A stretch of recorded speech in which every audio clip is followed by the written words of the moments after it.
Today, we'll discuss on the dietary regimes for infant, pregnancy and old age. Introduction. Each day, we eat 3 meals and perhaps an additional snacks. The various members of the family partake of these meals. We need to plan the meal to ensure that the needs of each family members are met. As there are various age groups in the family, planning a dietary regime for the special category is a must to meet the required nutrients of the various groups. Here, we will be discussing mainly on planning of a diet for infant, pregnant women and an old age group. Depending on the age group, the diet has to be planned accordingly as the developmental stages is also different for different age group and the requirement for nutrients also. Pregnant women need extra and special diet for the healthy development of the fetus and also for the well-being of the mother.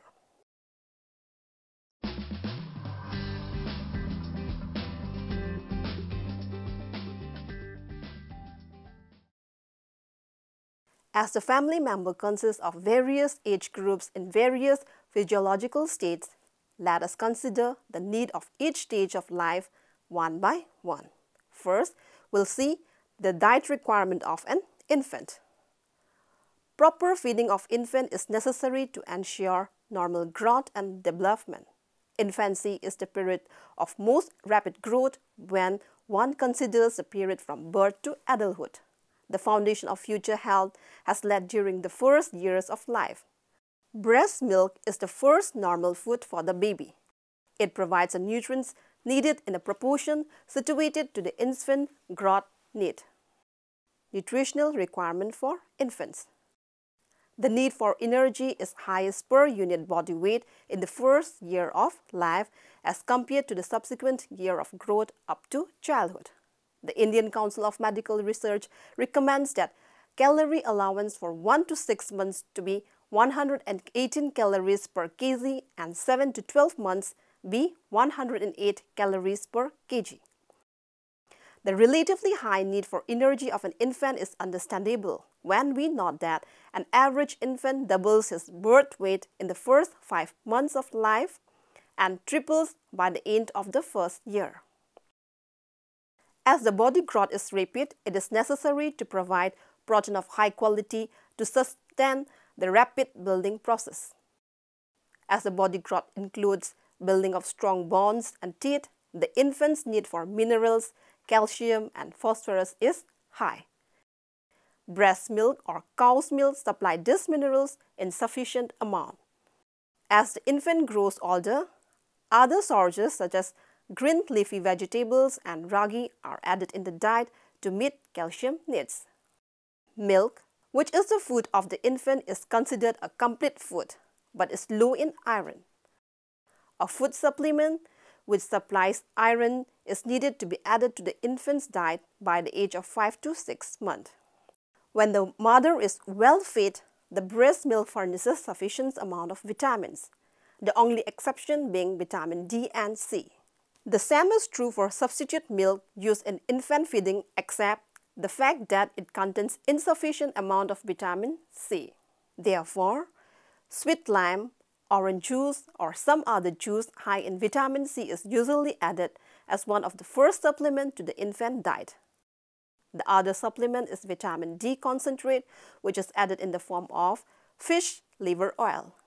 An infant needs about 160 ml of water per kg per day. Though most of the needs are made by milk, it is necessary to give boiled, cool water between feedings. We'll see about the supplementary foods of the infant. Liquid and solid supplements, vitamins and minerals are essential to meet the nutritional requirement of the baby. The first solid food are normally introduced at 5 to 6 months of age. The food given are normally cereal milk or cereal dal, preparations such as suji, halwa, rice milk, upma, rice dal, khichdi, pongal, bread, rice flakes or poha, etc. Fruits such as ripe banana, mango, papaya, which are soft and pulpy, are also given. Well-cooked, Non-fibrous vegetables such as gourd, potato, pumpkin are fed along with rice. It is important to make this transition to solid foods an enjoyable one. The amount of food offered and swallowed in the beginning is a teaspoon or so. The number and kinds of foods given are slowly increased as the child approaches the first birthday. By the end of the second year, the toddler is able to partake of the family meals.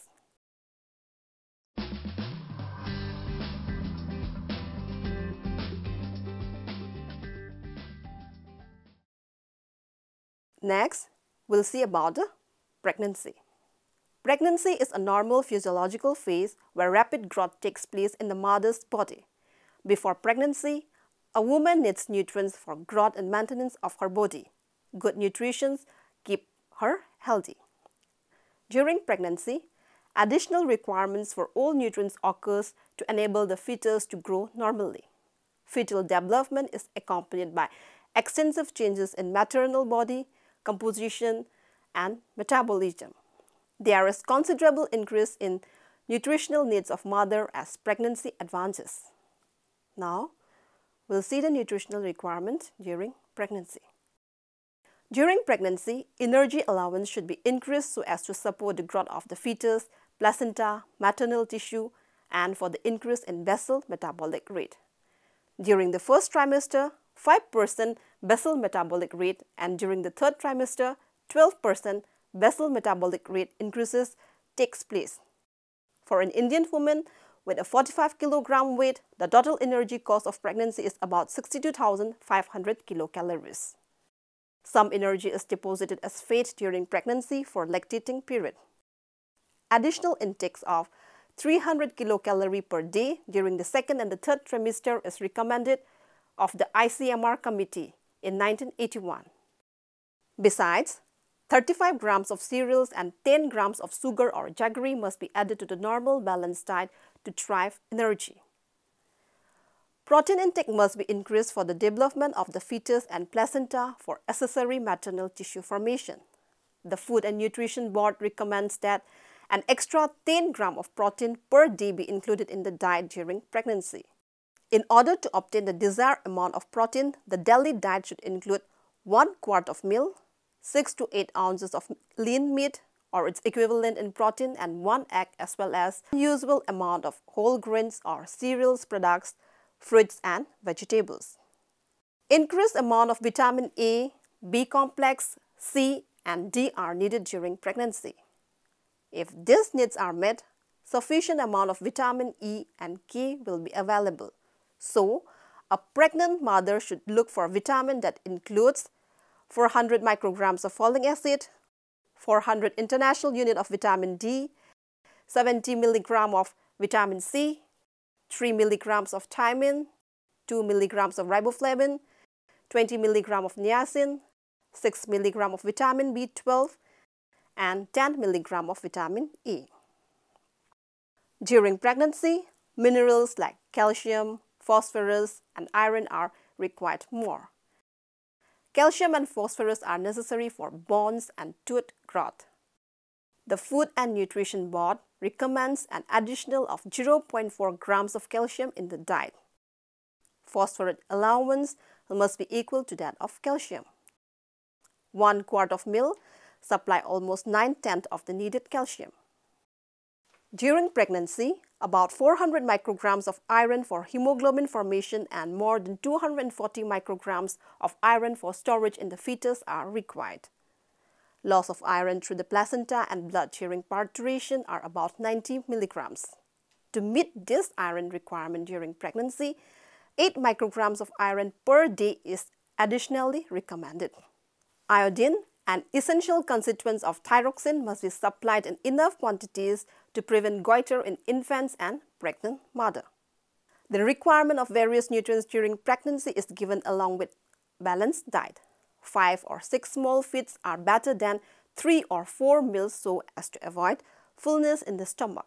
Leafy vegetables, fruits, other vegetables and fluids tend to maintain normal bowel evacuation. Rich, highly spiced and fried foods, heavy dessert, rich gravies and excessive amount of salts must be avoided not to gain excessive weight. It is better to use jaggery instead of sugar as it contains more iron. So, a pregnant woman should include in her daily diet at least 5 servings of fresh vegetables and fruits, 6 servings of enriched whole grains, breads and cereals, 3 servings of non-fat or low-fat milk or milk products, 2 to 3 servings of extra lean meats, chicken without the skin, fish or cooked dried beans and peas, and 8 glasses of water.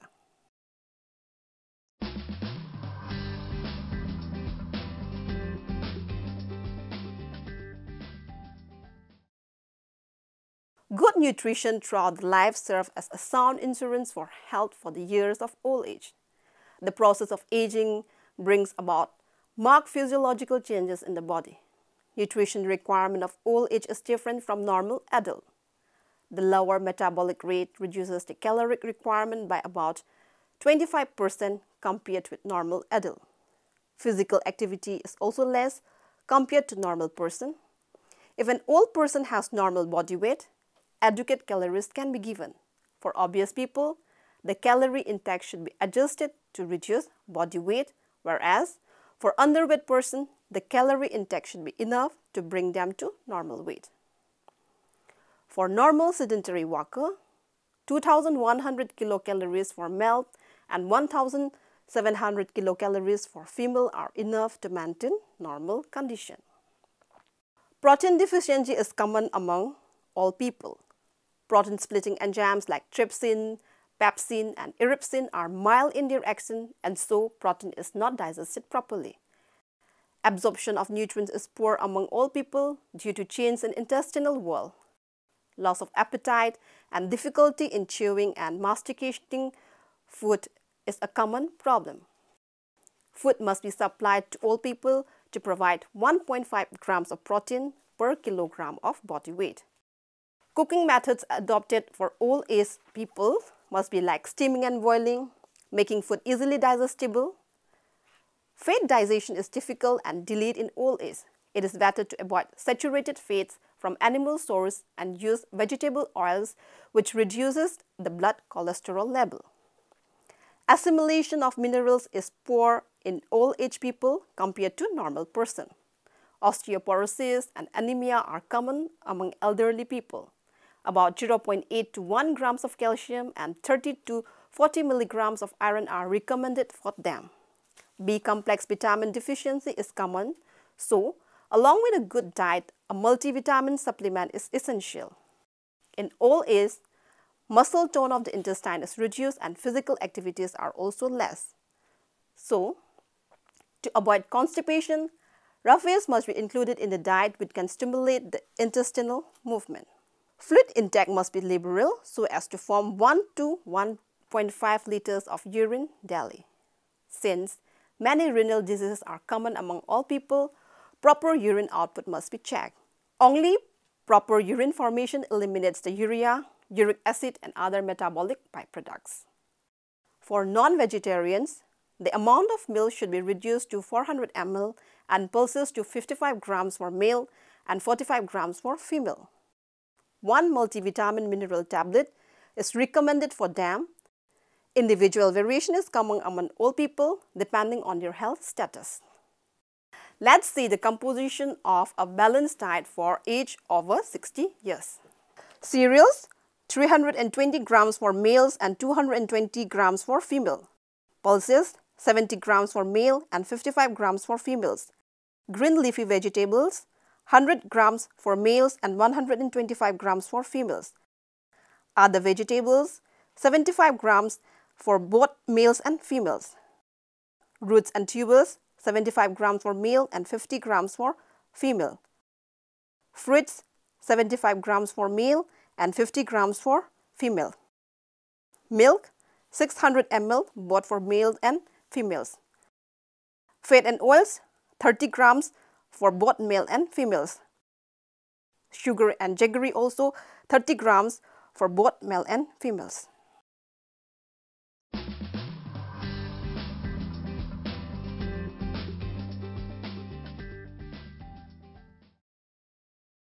From the present discussion, it can be concluded that the nutrient requirement of an individual vary from one group to the other.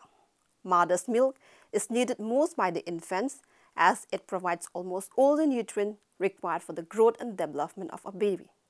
Further, it also protects against various diseases. Pregnant women and persons belonging to all age groups require special diet as compared to a normal person. The diet of the pregnant woman should meet the requirement for the healthy growth of the fetus and the well-being of the mother.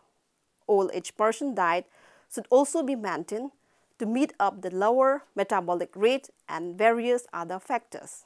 Therefore, planning a special diet for each age group is very important to meet the nutritional requirement which contribute to the well-being of the particular age groups.